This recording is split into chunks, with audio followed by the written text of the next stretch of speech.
அன்பியும் YouTube இல்லந்தோறும் இறைசாட்சி உள்ளந்தோறும் மகிழ்ச்சி. கல்விசார் மறுமலர்ச்சி.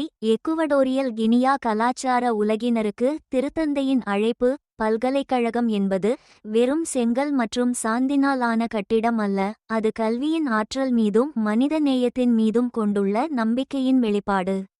இது புதிய தலைமுறையினரை உருவாக்குவதற்கும் உண்மையை நேர்மையுடன் தேடுவதற்கும் உரிய இடமாகும். ஏப்ரல் 21 செவ்வாயன்று எக்குவடோரியல் கினியாவின் தலைநகரான மலாபோவில் லியோன் 14 கேம்பஸ் வளாகத்தில் பல்கலைக்கழக நாட்டின் கலைஞர்கள் மற்றும் கலாச்சார அறிஞர்களை திருத்தந்தை 14ஆம் லியோ அவர்கள் சந்தித்தார். அச்சந்திப்பின்போது அவர் ஆற்றிய உரை, மாண்புமிகு அதிபர் அவர்களே, பல்கலைக்கழக முதல்வர் அவர்களே, சகோதர சகோதரிகளே, எக்குவடோரியல் கினியா தேசிய பல்கலைக்கழகத்தின் புதிய வளாக திறப்பு விழாவிற்கு என்னை அழைத்தமைக்காக உங்களுக்கு நன்றி கூறுகிறேன். இந்த வளாகத்திற்கு எனது பெயரைச் சூட்டியமைக்காகவும் நான் ஆழ்ந்த நன்றியை தெரிவித்துக் கொள்கிறேன். இந்த முடிவு ஒரு தனிநபரை மட்டும் முன்னிலைப்படுத்தாமல் எதிர்கால தலைமுறையினருக்கு நாம் வழங்க விரும்பும் விழுமியங்களையும் பிரதிபலிக்கிறது. கட்டமைப்பை தாண்டிய கனவு. ஒரு பல்கலைக்கழகத்தை தொடங்குவது என்பது வெறும் நிர்வாகச் செயல் அல்லது உள்கட்டமைப்பை விரிவாக்கம் செய்வது மட்டுமல்ல. இது மனிதன் மீதும் கல்வியின் ஆற்றல் மீதும் கொண்டுள்ள நம்பிக்கையின் ஆழமான வெளிப்பாடாகும்.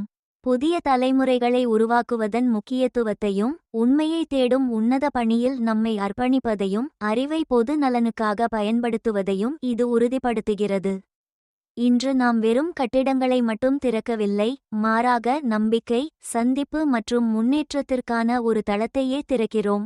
ஆழமான வேர்களும் அறிவுசார் வளர்ச்சியும். ஒரு பல்கலைக்கழகத்தின் பணியை ஒரு மரத்திற்கு ஒப்பிடலாம். எக்குவடோரியல் கினியாவில் சிபா மரம் ஆழமான அடையாள அர்த்தத்தை கொண்டுள்ளது. ஒரு மரத்தைப் போலவே ஒரு பல்கலைக்கழகமும் ஆழமாக வேரூன்றி இருக்க வேண்டும்.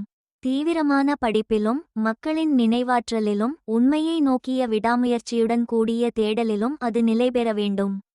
அப்போதுதான் அது வலிமையாக வளர முடியும், சமூகச் சூழலோடு இணைந்திருக்க முடியும், மேலும் தொழில்முறை வெற்றியை மட்டுமல்லாமல் நோக்கம், விழுமியங்கள் மற்றும் சேவை மனப்பான்மையையும் வழங்க முடியும். அறிவு தேடல் என்பது மனிதகுலத்திற்கு வழங்கப்பட்ட ஒரு கொடை.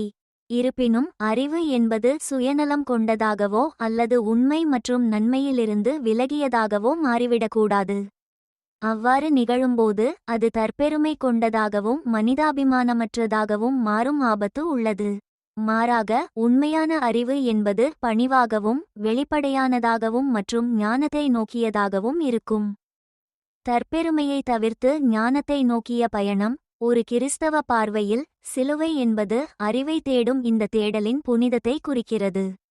உண்மை என்பது தந்திரமாக கையாளப்படுவதற்கோ அல்லது சொந்தமாக்கிக் கொள்வதற்கோ உரியதல்ல, மாறாக பணிவுடனும் பொறுப்புடனும் பெற்றுக்கொள்ள வேண்டிய ஒன்று என்பதை இது நமக்கு நினைவூட்டுகிறது. உண்மை, பகுத்தறிவு மற்றும் சுதந்திரம் ஆகியவற்றுக்கு இடையேயான நல்லிணக்கத்தை நாம் கிறிஸ்துவில் காண்கிறோம். இந்த அன்பியம் யூடியூப் சேனலை நீங்கள் ஷேர் பண்ணுங்க, சப்ஸ்கிரைப் பண்ணுங்க, லைக் பண்ணுங்க. Wish you all the best.